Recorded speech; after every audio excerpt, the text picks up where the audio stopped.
چیز ہے جو مریض ہو گئی ہے، جسے لذت عبادت کے سگنل ٹرانسمٹ نہیں ہو رہے، ہے نا؟ تھوڑا مشکل ہے لیکن بہرحال ہے. یعنی میں قرآن پڑھ رہا ہوں، میں اپنی بات ہی کہوں گا، میں آپ کو تو نہیں کہہ سکتا، آپ مجھ سے بہت بہتر ہے. قرآن پڑھ رہا ہوں، تھوڑی دیر پڑھا بند کر دیا، تھوڑی دیر پڑھا بند کر دیا، ہو سکتا ہے کچھ اور پڑھ رہا ہوں، انسٹاگرام کھولا ہوا ہے، گھنٹہ ہو گیا، تھک نہیں رہا، ایک ریل، دوسری ریل، تیسری ریل، آنکھوں میں نیند آ گئی مگر پھر بھی یوں ہے، قرآن میں ایک صفحہ نہیں پڑھ پا رہا.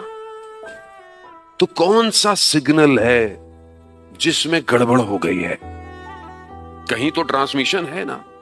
اب ایک شخص ہے تہجد کی نماز میں، قنوت میں، وتر میں دعائے ابو حمزہ پڑھ رہا ہے. دعائے ابو حمزہ پتہ ہے نا آپ کو؟ چلیں تھوڑی اور ہلکی دعا لے آتا ہوں.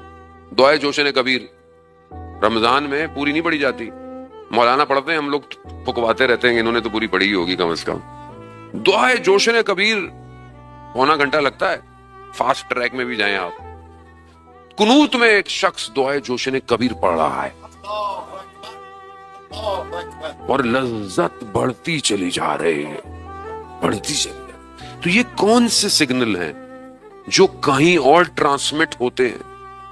جب روح طاقتور ہو جائے، بدن گھنٹوں کھڑا رہتا ہے عبادت میں مگر تھکتا نہیں ہے، تو کہیں کچھ گڑبڑ ہے. یہ گڑبڑ ہی تو ہے، تبھی تو ہم آگے نہیں بڑھ پا رہے. دنیا کی لذتیں بہت اچھی لگ رہی ہیں اور یہ نیچرل ہے، ایسا نہیں ہے آپ بولیں کہ یہ نہ ہو، نہیں ہوگی، یہ ہونی بھی چاہیے. نہ ہو تو انسان مریض ہے، مریض ہے نا، ذائقہ نہیں ہے، کھانا نہیں ہے، فلانی چیز ہے. صاحب بتائیں جی کتنی زبردست جگہ ہے جی، رنگ ہے اور ماشاءاللہ گرینری ہے، بولے جی مجھے نہیں اچھا لگ رہا. بولے بھائی مریض ہو، ورنہ یہ تو نیچرل ہے، یہ تو اچھی لگنی چاہیے. تو اس کا مطلب ہے کہ بدن چیزوں کو سمجھ رہا ہے، روح کی جو چیزیں ہیں وہ سمجھ میں کیوں نہیں آ رہی؟ کیونکہ ہم اس کو ڈائگنوز نہیں کر پا رہے.